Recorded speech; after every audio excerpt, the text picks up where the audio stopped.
Dios les bendiga, hermanos. Es un gusto estar con ustedes un miércoles más, teniendo este tiempo de estudio de la palabra, de reflexión de la palabra. En esta ocasión, pues vamos a dar continuidad a lo que hemos estado estudiando el domingo pasado, en el 1 Tesalonicenses 4, versículo 7, dice de esta manera: pues no nos ha llamado Dios a inmundicia, sino a santificación. El domingo pasado vimos 3 puntos, ¿no? El primero de ellos era el llamamiento que el apóstol Pablo, la exhortación que el apóstol Pablo hizo a la iglesia en Tesalónica sobre la necesidad de santificarse. Y algo que les comenté yo es que hoy en día es muy poco popular hablar acerca de santidad. Es muy poco probable que los que predican en este tiempo hablen acerca de la necesidad de ser santos a la iglesia. Es un tema que es sumamente importante. Si ustedes vieron, el apóstol Pablo estaba escribiendo de asuntos importantes a la iglesia en Tesalónica. Los hermanos estaban pasando por pruebas, por tribulaciones, y él dio importancia, el apóstol Pablo dio suma importancia al tema de la santificación de la vida del creyente, de dar testimonio como creyentes a las otras personas, y es algo para nosotros también, lo que nos va a mantener firmes en este mundo, en las tribulaciones, pues es estar apartándonos del pecado y viviendo vidas que glorifiquen a Dios, viviendo vidas santas, apartadas para Él. Y leíamos ahí en 1 Tesalonicenses capítulo 4, versículo 7, dice: pues no nos ha llamado Dios a inmundicia, sino a santificación. Y eso era el deseo de los hermanos, es el deseo de Dios, y es la predicación de los hermanos a Tesalónica, que querían, ellos rogaban que los hermanos se mantuvieran santos. Y eso es el deseo que nosotros tenemos para nuestra vida y para la vida de la iglesia, que seamos una iglesia que viva apartada para Dios. Y cuando nosotros llegamos a Cristo, cuando nosotros llegamos a Él en arrepentimiento, es precisamente por eso, ¿no? Porque queremos que Él nos purifique. Es que hemos reconocido nuestro pecado, nuestra maldad, y queremos que Él sea trabajando con nuestra vida. Entonces, cuando nosotros reconocemos nuestro pecado, podemos ir a Él para que Él purifique de nuestra maldad. Y dice el salmista, un salmo de David, el Salmo 51, donde él había reconocido su pecado, David, después de haber tenido esta caída este pecado de adulterio, ¿no? Con Betsabé, y también el asesinato del esposo de esta mujer. Y posteriormente pues vemos que Dios manda a Natán, a este profeta, para que él redarguya, para que encare a David con su pecado, ¿no? Y posteriormente a eso, David tuvo un arrepentimiento genuino, se entristeció por lo que él había hecho, y dice el 51, versículo 7, dice: purifícame con hisopo y seré limpio, lávame y seré más blanco que la nieve. Y algo que necesitamos en este tiempo son personas así como Natán, que vengan a nosotros y nos encaren con nuestros pecados. Y es lo que estaba haciendo también, o lo que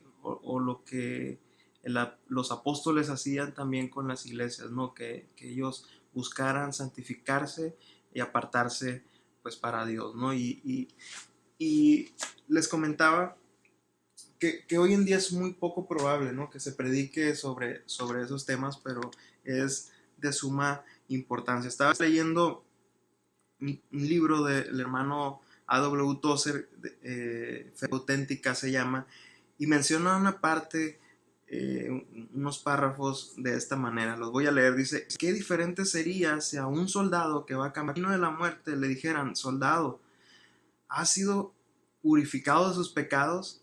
¿Le ha lavado la sangre y el fuego?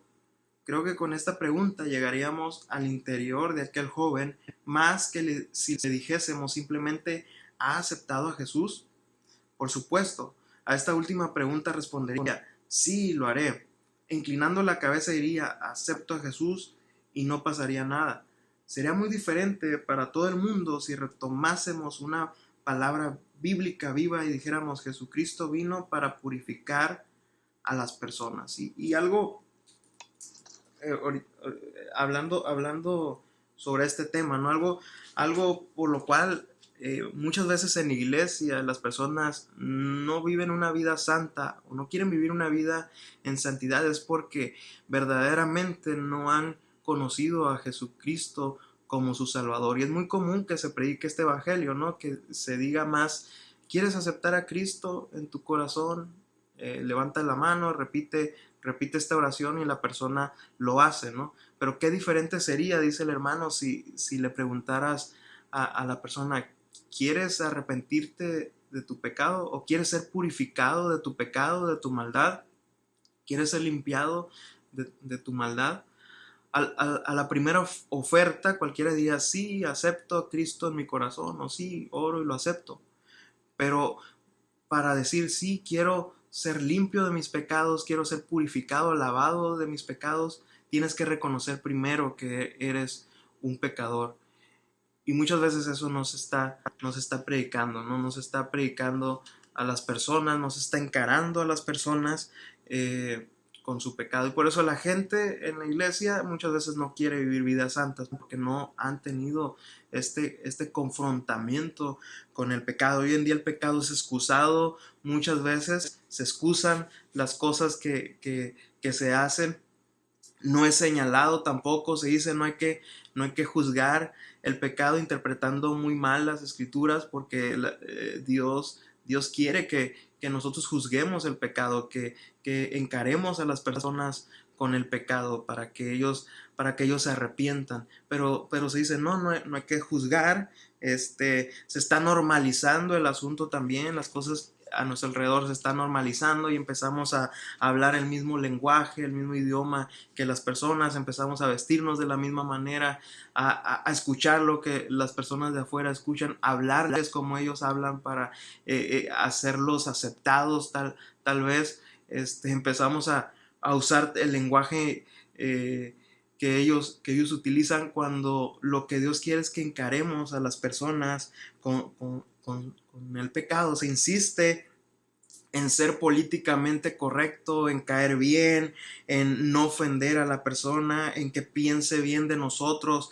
La otra persona, es que si la otra persona piensa bien de nosotros, pues va a seguir yendo a la iglesia y va a escuchar más y tenemos esas ideas en nuestra mente, pero la iglesia, hermanos, debería ser el lugar o donde el hombre pecador se sienta sucio, ¿sí? Se sienta encarado por el pecado. La iglesia debería ser lo que incomode a las personas con su pecado, con lo que ellos están haciendo. ¿Por qué? Porque de esta manera ellos van a poder arrepentirse de sus pecados, van a poder ver su condición de pecaminosidad. De otra forma, ellos no piensan que son aceptados y piensan que está bien lo que están haciendo. Pero si nosotros encaramos a la persona con su pecado, la persona tiene más chance de arrepentirse. Me acuerdo de una pregunta que hicieron en una convención a un hermano R.C. Sproul, acerca decía una persona, es en la iglesia donde más mal me he sentido por abortar, ¿sí? Y ella justificando el hecho de que pues la iglesia debe aceptar a la persona y todo esto. Y el hermano contestó muy, muy sabiamente hacia eso, ¿no? Él dijo, espero, dice, que la iglesia sea el lugar donde la persona se sienta más mal por hacer eso, por su pecado, que la iglesia condene eso y que te sientas mal por lo que hiciste. No en rechazar a la persona, sino el acto tan abominable, porque es un pecado abominable que se hace, ¿no? Al igual que otros pecados también, como la homosexualidad, pecados como pues la mentira, la blasfemia, una persona promiscua también, la promiscuidad y todo eso, que debemos nosotros predicar contra eso, y que sepan las personas que eso es abominación para Dios, que Dios odia todo eso. Dice en Primera de Corintios, capítulo 7, versículo 9, dice de esta manera. Bueno, si el segunda, perdón, de Corintios, capítulo 7, versículo 9, hablando acerca de la necesidad de predicar contra esto. El apóstol Pablo era duro en sus cartas. Él señalaba el pecado en la iglesia también.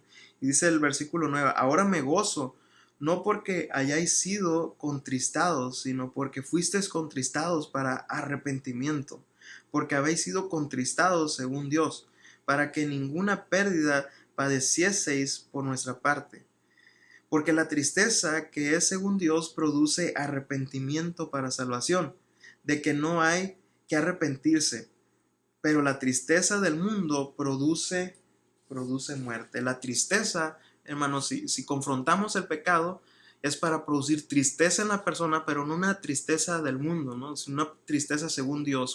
La tristeza según Dios produce arrepentimiento en la persona, y ese arrepentimiento lleva a la salvación de las personas. Si nosotros no predicamos contra el pecado, no hay una tristeza contra él, no hay arrepentimiento y no hay salvación. Pero si nosotros predicamos contra él, la persona puede entristecerse, y está bien que se entristezca, debe entristecerse, arrepentirse, y el Señor lo perdona, ¿no? El Señor lo acepta, y él lo purifica, así como a David, y la persona pues es salva, ¿no? Y esto es algo que nosotros debemos de saber. Dice, pero el arrepentimiento, dice el 10, pero la tristeza del mundo, dice, produce muerte. La tristeza del mundo produce muerte.